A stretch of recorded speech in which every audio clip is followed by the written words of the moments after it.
আসুন এবার একটু জঙ্গির খবরে আসি। আইএসআই এজেন্ট কলকাতায় জঙ্গি যোগে স্পেশাল টাস্ক ফোর্সের জালে এবার পাক নাগরিক ধৃত পাকিস্তানের ফয়জলাবাদের বাসিন্দা রানা রফ। কলকাতায় ঘাঁটি গেড়ে আইএসআই কে তথ্য পাচার ধৃতের। শুনলে অবাক হবেন, চমকে যাবেন। সেনাবাহিনী, নৌবাহিনী এবং রেলের তথ্য পাচার আইএসআই কে।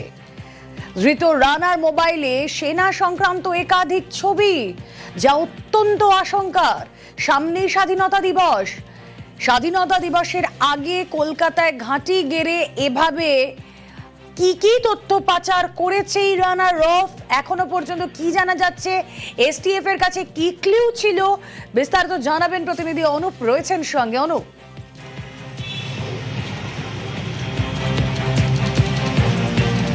বেঙ্গল এসটিএফের হাতে গ্রেপ্তার কলকাতায় একেবারে যে খাস কলকাতা শহরে, সেখানেই কিন্তু একেবারে বসে ঘাঁটি গেড়ে। হ্যাঁ অনুপ, অনুপ বলো। আরো একবার কথা বলার চেষ্টা করব সহকর্মীর সঙ্গে, কিন্তু তার আগে আপনাদেরকে জানাই কলকাতায় আইএসআই এজেন্ট সেনাবাহিনী, নৌবাহিনী, রেলের বিভিন্ন তথ্য পাচার করত।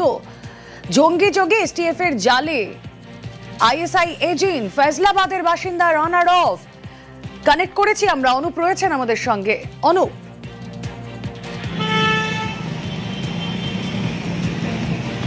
তো খাস কলকাতায় একেবারে বসে ঘাঁটি গেড়ে কিন্তু এই পাক গুপ্তচর, এমনটাই বলা চলে যে পাক গুপ্তচর আইএসআই এর সঙ্গে সরাসরি যোগসূত্র ছিল, এজেন্ট হিসাবে কাজ করতো, এমনটাই বেঙ্গল এসটিএফের পক্ষ থেকে বলা হচ্ছে। এবং বেঙ্গল এসটিএফের পক্ষ থেকে ইতিমধ্যেই তাকে গ্রেপ্তার করা হয়েছে। রানা রাউফ তাকে গ্রেপ্তার করা হয়েছে হাবড়া এলাকা থেকে। মূলত হাবড়া থেকে যখন গ্রেপ্তার করা হয় সীমান্ত এলাকা থেকে, এর আগে তার যে গোটা গতিবিধি থেকে শুরু করে এবং কলকাতায় বসে একেবারে ঘাঁটি গেড়ে সেখানকার ভুয়ো নথি তৈরি করে এবং আধার কার্ড, ভোটার কার্ড তৈরি করে এই গুপ্তচর হিসেবে কিন্তু তিনি কাজ করতেন। এবং আইএসআই এজেন্ট হিসেবে তিনি সরাসরি যে কাজ করতেন, এই তথ্য ইতিমধ্যে বেঙ্গল এসটিএফের কাছে এসে পৌঁছয়। পরবর্তী ক্ষেত্রে দীর্ঘদিন ধরে তার গতিবিধি নজর রাখে এবং তারপরে গতকাল গভীর রাতে হানা দিয়ে ইতিমধ্যেই হাবড়া থেকে গ্রেপ্তার করেছে। বলা হচ্ছে যে সেনাবাহিনী এবং নৌসেনা একাধিক কিন্তু তার কাছে, তাদের থেকে বিভিন্নভাবে একেবারে সংগ্রহ করা হতো তথ্য। তার পরবর্তী ক্ষেত্রে তার দায়িত্ব ছিল পাকিস্তানের যে গুপ্তচর আইএসআই এজেন্ট, তার মাধ্যমে কিন্তু সেখানে পৌঁছে দেওয়া। এবং শুধু একাধিক এই বিষয় নয়, তার মোবাইল ফোন থেকে কিন্তু একাধিক সেনা ঘাঁটি থেকে শুরু করে বিভিন্ন জায়গা মোবাইলে কিন্তু তার এই তথ্য ছবি পাওয়া গিয়েছে। ইতিমধ্যে বেঙ্গল এসটিএফের পক্ষ থেকে তাকে গ্রেপ্তার করা হয়েছে। গোটা ঘটনা সম্পর্কে তাকে দীর্ঘ জিজ্ঞাসাবাদ করা হয়। সামনেই 15ই আগস্ট ছিল স্বাধীনতা দিবস, তার আগে কোথাও নাশকতা ঘটনার পরিকল্পনা ছিল কিনা, এই সমস্ত বিষয় কিন্তু বেঙ্গল এসটিএফের পক্ষ থেকে খতিয়ে দেখা হচ্ছে। কিন্তু বেশ যতগুলো পাচ্ছে যে রানা রাউফ, যে পাকিস্তানি এজেন্টের কথা বলা হচ্ছে, আইএসআই এজেন্টের কথা বলা হচ্ছে, তিনি কলকাতায় বসে ঘাঁটি গেড়ে কিন্তু এই সমস্ত তথ্য একেবারে সরাসরি তিনি পাচার করতেন, এমনটাই তথ্য পাচার হয়েছে এখনো পর্যন্ত অনুপ কিছু জানা যাচ্ছে? আজকে আদালতে দেখো, ইতিমধ্যেই বেঙ্গল এসটিএফের পক্ষ থেকে দীর্ঘ যে জিজ্ঞাসাবাদে জানতে পারা যাচ্ছে একাধিক যে সেনা ঘাঁটি বা নৌসেনা ঘাঁটির একাধিক জায়গার ছবি থেকে শুরু করে একাধিক তথ্য, এগুলো কিন্তু আইএসআই প্রাপ্ত পাকিস্তানের যে গুপ্তচর আইএসআই এজেন্ট, তাদের কাছে সরাসরি পৌঁছে দেওয়া হয়েছিল। এবং যে লিঙ্ক পাওয়া যাচ্ছে এখনো পর্যন্ত, তাকে দফায় দফায় জিজ্ঞাসাবাদ করে তিনি যখন কলকাতায় ছিলেন, তার পরবর্তী ক্ষেত্রে হাওড়ায় যে যোগাযোগ হয়েছিল মোহাম্মদ আজিজ নামে ব্যক্তির সঙ্গে, তাকে ধরেই কিন্তু সমস্তভাবে এই ভুয়ো নথি তৈরি করে পরবর্তী ক্ষেত্রে ভারতীয় আধার কার্ড এবং ভারতীয় ভোটার কার্ড তৈরি করে। আদতে তিনি পাকিস্তানের বাসিন্দা ছিলেন, ফয়জলাবাদের বাসিন্দা ছিলেন। এবং সেখানে দেখা যায় সেখান থেকে যখন তিনি নেপাল হয়ে ভারতে প্রবেশ করেন, তার পরবর্তী ক্ষেত্রে ভারতে এসে পশ্চিমবঙ্গে অর্থাৎ খাস কলকাতায় তপসিয়া এলাকায় সেখানেই কিন্তু একেবারে ভুয়ো নথি তৈরি করে আধার কার্ড এবং ভোটার কার্ড তৈরি করে ফেলেছিল। পরবর্তী ক্ষেত্রে বেঙ্গল এসটিএফের পক্ষ থেকে ইতিমধ্যেই তাকে গ্রেপ্তার করা হয়েছে। আজকে আদালতে ইতিমধ্যে কিছুক্ষণের মধ্যেই এই যে তাকে গ্রেপ্তার করা হয়েছে রানা রাউত, তাকে ইতিমধ্যেই পেশ করা হচ্ছে, এমনটাই বেঙ্গল এসটিএফ সূত্র মারফত খবর। বেশ, আমরা নজর রাখি আদালতে। বারাসাত আদালতে সহকর্মী জিয়াউল আলম রয়েছেন সঙ্গে। জিয়াউল, কখন নিয়ে আসা হবে এই রানা রফকে, কি জানা যাচ্ছে সেখানকার পরিস্থিতি সম্পর্কে? দেখো, কিছু সময়ের মধ্যেই অর্থাৎ এই পাকিস্তানি জঙ্গি অর্থাৎ রানা রউফ, তাকে নিয়ে আসা হবে বারাসাত আদালতে। মূলত অর্থাৎ এসটিএফ এর আন্ডারে ছিল, তাকে সেখান থেকে বারাসত আদালতে কিছু সময়ের মধ্যেই নিয়ে আসা হবে। মূলত হাবড়ার চৌন্দা এলাকায় এই রানা রৌপের সেখানে থাকছিলেন এবং সমস্ত ভারতীয় নথি জাল করে এখানকার বসবাস করছিলেন, এমনটাও কিন্তু সূত্রে খবর। ফলে তাকে গভীর রাতে সেখান থেকে ধরা হয়েছিল হাবড়া এলাকা থেকে এবং তার প্রায় 1 মাসখানিক ধরে তার উপর নজর রাখা হয়েছিল। অর্থাৎ সীমান্তবর্তী এলাকায় হাবড়া চোংদা থেকে একেবারে গোজাডাঙ্গা, অন্যদিকে পেট্রাপোল সীমান্ত একেবারে কাছে। অর্থাৎ এই সীমান্ত এলাকাটাই কিন্তু করিডর হিসেবে ব্যবহার করা হতো জঙ্গিদের, এমনটা জানা যাচ্ছে। এবং অর্থাৎ এর আগের সরকারের আমলেই কিন্তু এই ধরনের সেফ করিডর ছিল, কিন্তু এই বিজেপি সরকার আসার পরেই দেখা যাচ্ছে সেফ করিডরটা নেই। সেখান থেকে একের পর এক এই ধরনের জঙ্গি নাশকতা যারা সঙ্গে যুক্ত তাদেরকে কিন্তু গ্রেপ্তার করা হচ্ছে। এবং এসটিএফ গোপন সূত্রে খবর পেয়ে কিন্তু এই রানা রৌপকে হাবড়া চৌন্দা এলাকাতে গভীর রাতে সেখান থেকে হাবড়া থানা পুলিশ এবং এসটিএফ সেখান থেকে গ্রেপ্তার করে। মূলত এই ঘটনার সঙ্গে যুক্ত, অর্থাৎ তিনি বেশ কিছুদিন ধরে এই হাবড়া চৌন্দা এলাকায় এসে থাকছিলেন এবং সেখানে এসে সমস্ত ভারতীয় নথি জাল করে সেগুলো কিন্তু তৈরি করে তিনি এখানে বসবাস করছিলেন। ফলে তাকে এসটিএফ গ্রেপ্তার করে এবং তিনি কি কি তথ্য পাচার করেছিল এখনো পর্যন্ত যেটা জানা যাচ্ছে, যে সীমান্তবর্তী এলাকা সেখানে একাধিক তথ্য তিনি পাচার করছিলেন। অর্থাৎ যে সমস্ত সীমান্তবর্তী এলাকা, অর্থাৎ বিএসএফ এর ঘাঁটি থেকে শুরু করে যে সমস্ত ঘাঁটি রয়েছে সেইগুলো তথ্য পাচার করছিলেন, এমনটাও কিন্তু খবর। ফলে এসটিএফ এর জালে তার কিছু সময়ের মধ্যে হাবড়া অর্থাৎ এসটিএফ এর পক্ষ থেকে তাকে বারাসত আদালতে নিয়ে আসা হবে, তাকে হেফাজতে নেওয়া হবে। তার কারণ এর সঙ্গে আর কে জড়িত রয়েছে, কেন তিনি সেফ করে হাবড়া চৌন্দা এলাকায় বসবাস করছিল, সবটাই খতিয়ে দেখা হচ্ছে পুলিশের পক্ষ থেকে, এসটিএফ এর পক্ষ থেকে। তার কিছু সময়ের মধ্যেই এই চৌন্দা এলাকা থেকে, অর্থাৎ তাকে গ্রেপ্তার করার পরেই এসটিএফ তাকে কিন্তু নিয়ে আসা হবে এই বারাসত আদালত, এমনটাই জানা যাচ্ছে। বেশ,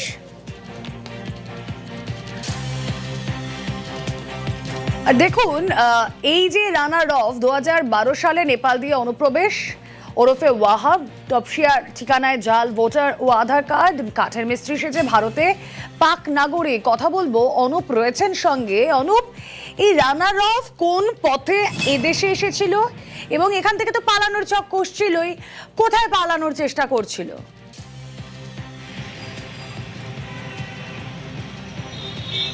তবে রানা রৌপের যে কথা বলা হচ্ছে, বেঙ্গল এসটিএফ জিজ্ঞাসাবাদে জানতে পেরেছে 2012 সালে মূলত তিনি নেপাল সীমান্ত হয়ে প্রথম কিন্তু ভারতে প্রবেশ করেছিলেন। আদতে তিনি পাকিস্তানের ফয়জলাবাদের বাসিন্দা হলেও দেখা যায় নেপালে তিনি যখন এসে পৌঁছয় তার পরবর্তীতে নেপাল সীমান্ত হয়ে একেবারে ভারতে প্রবেশ করে। সেখান থেকে বলা হচ্ছে বিহার হয়ে, পাটনা হয়ে পরবর্তী ক্ষেত্রে হাওড়ায় আসে এবং হাওড়ায় তখন আসার পরবর্তীতেই দেখা যায় মোহাম্মদ ইজাজ নামে এক ব্যক্তির সঙ্গে তার প্রথম পরিচয় হয় এবং তার হাত ধরেই কিন্তু যখন এখানে প্রবেশ করে ভারতে, তারপরে কলকাতার তপসিয়া এলাকা, খাস কলকাতায় সেখানেই কিন্তু একেবারে ঘাঁটি ঘেরে তিনি বসেছিলেন এবং 2012 সাল থেকে 2026 সাল প্রায় দীর্ঘ 14 বছর ধরে কিন্তু তিনি এভাবেই ভারতে প্রবেশ করেছিলেন এবং একাধিকভাবে যে নির্দিষ্টভাবে যে তার মডিউল বা তৈরি করার যে এজেন্ট তৈরি করার যে পরিকল্পনা ছিল এবং একাধিক যে সেনা ঘাঁটি থেকে শুরু করে নৌসেনা ঘাঁটি এবং ভারতীয় রেল সমস্ত তথ্য কিন্তু তিনি পাচার করছিলেন। যে পাক গুপ্তচর আইএসআই এজেন্ট তাদের মাধ্যমেই কিন্তু এই পাচার করা হচ্ছিল এবং যে লেনদেন সম্পর্কিত একাধিক যে তথ্য পাওয়া যাচ্ছে যে এই রানা রাউত তিনি কিন্তু ক্রিপ্টোকারেন্সির মাধ্যমে কিন্তু বিভিন্ন জায়গায় টাকা পাঠালেন। তাহলে বলা হচ্ছে কলকাতায় বসে, খাস কলকাতায় বসে তিনি কিন্তু একটা যে গোটা পরিকল্পনা করছিলেন, ভারতীয় নৌসেনা থেকে শুরু করে সেনাবাহিনী তাদের সঙ্গে যোগাযোগ করার চেষ্টা করছিলেন এবং তাদের থেকে তথ্য নিয়ে বিভিন্নভাবে কিন্তু পাকিস্তানে পাঠানোর এই পরিকল্পনা তিনি কিন্তু সমস্তভাবে কাজ করছিলেন এবং তদন্ত নেমে বেঙ্গল এসটিএফ পক্ষ থেকে আরো বেশ কিছু তথ্য পাচ্ছে। শুধুমাত্র তার যে মোবাইল ফোন থেকে দেখা যাচ্ছে যে দেশের একাধিক জায়গায়, কলকাতা থেকে শুরু করে বিভিন্ন সীমান্তবর্তী এলাকায় একাধিক জায়গায় তার মোবাইল ফোনে কিন্তু দেখা যাচ্ছে যে সমস্ত সেনা ঘাঁটি রয়েছে, নৌসেনা ঘাঁটি রয়েছে এবং ভারতীয় রেল, সেই সমস্ত মোবাইলে কিন্তু ছবি এবং সেই ছবি কিন্তু একেবারে সরাসরি পাঠানো হয়েছিল, এমনটাই তদন্তে নেমে জানতে পারছে। এবং 2012 সালে যখন তিনি প্রথম ভারতে প্রবেশ করেন, তিনি কাঠের মিস্ত্রি বলে পরিচয় দিয়েছিলেন।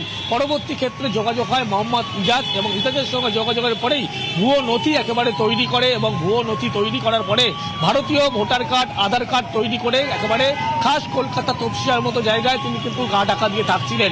বিভিন্নভাবে বিভিন্ন জায়গায় যাতায়াত ছিল তার। নৌসেনা আধিকারিক, সেনাবাহিনী আধিকারিকদের সঙ্গে যোগাযোগ করে তাদের থেকে তথ্য নিয়ে একেবারে সরাসরি পাচারের চেষ্টা তিনি কিন্তু করছিলেন এবং নির্দিষ্টভাবে তিনি বলা হচ্ছে পাক গুপ্তচর আইএসআই এজেন্ট তাদের হয়ে কিন্তু সরাসরি তার যোগসূত্র পাচ্ছে এবং সামনেই যেহেতু স্বাধীনতা দিবস, তার আগে কোথাও কলকাতা বা কলকাতা সংলগ্ন কোনো এলাকায় কোনো নাশকতার একটা ছক করা হচ্ছিল কিনা, এই গোটা বিষয়গুলো কিন্তু বেঙ্গল এসটিএফ পক্ষ থেকে এই মুহূর্তে দেখা হচ্ছে।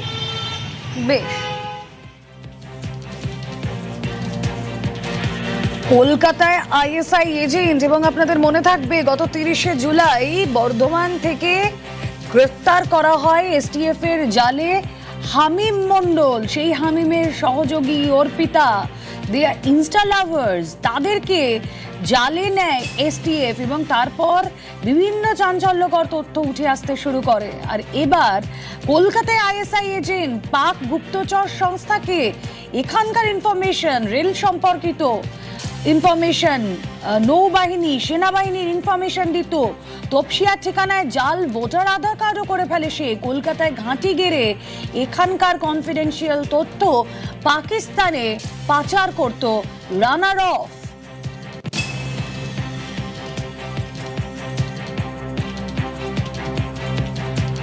দেখুন, বর্ধমান থেকে হামিম গ্রেফতার হয়, খুব স্বাভাবিকভাবে অ্যালার্ট হয়ে যায় এই রানার অফ। তাই হামিমের গ্রেফতারির পরেই পালানোর ছক কষে সে, কিন্তু শেষ রক্ষা হয়নি, পালাতে পারেনি এসটিএফ এর জালে আইএসআই এজেন্ট।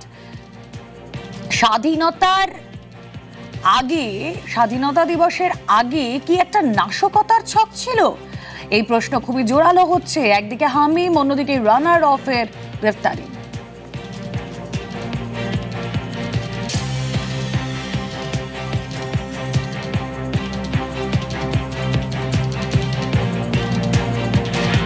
কথা বলবো, অনুপ প্রতিনিধি রয়েছেন সঙ্গে। অনুপ, এই যে বর্ধমান থেকে হামিমকে গ্রেফতার করা হলো, তারপরে কি এই পালানোর ছক কষা এটা আরো জোরদার হয়ে গিয়েছিল রানার অফে?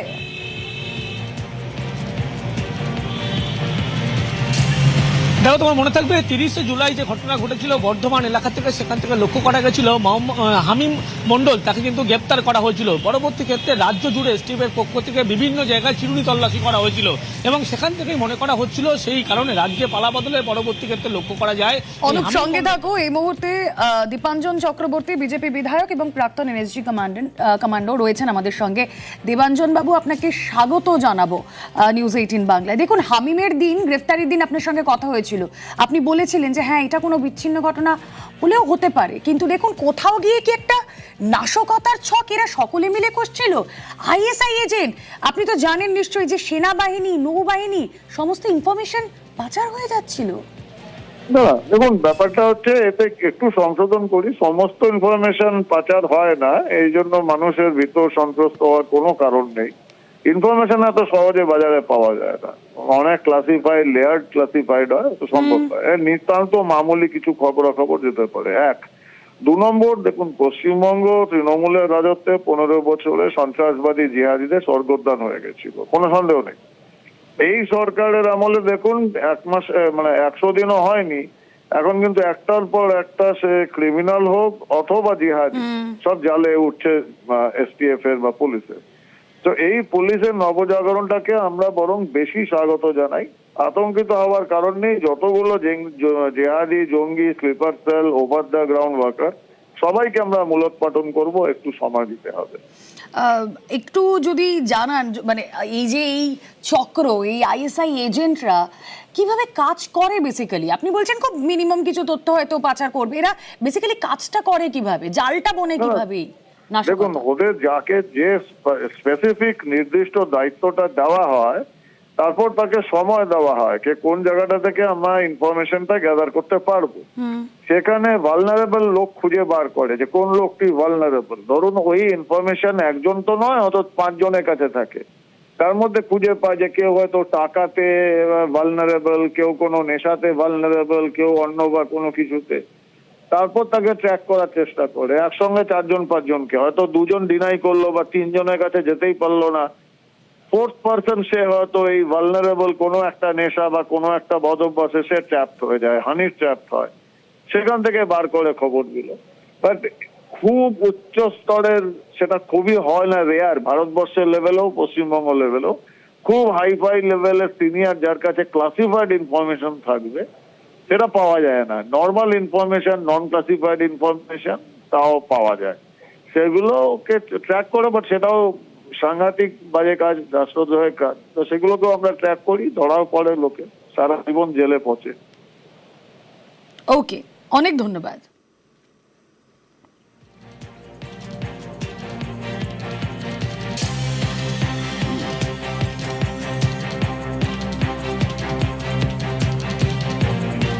কলকাতায় আইএসআই এজেন্ট রানার অফ, ধৃত রানার অফ, এসটিএফ এর জালে রানার অফ।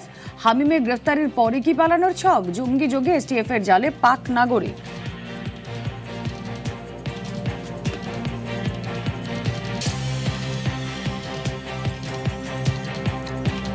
অগ্নিমিত্রা পলের বক্তব্য শুনি। টিএমসির নেতারা পিএফআইএল মঞ্চ শেয়ার করেছে, which is a banned organisation. আজকে জায়গায় জায়গায় টেররিস্ট আর রোহিঙ্গা বাংলাদেশি ইনলিগাল ইনফিল্ট্রেটার্সদের আধার কার্ড ভোটার কার্ড বানিয়ে তাদেরকে ভোট দেওয়ার সুযোগ করে দেওয়া হয়েছে। সুতরাং যা করেছে সেটা পরিষ্কার করতে সময় লাগবে। আমি আপনাদের মাধ্যমে সাধারণ মানুষকে বলতে চাই, যেখানেই কিছু সন্দেহজনক ব্যক্তিকে দেখবেন বা সন্দেহজনক movement, we have to take the role of responsible citizens.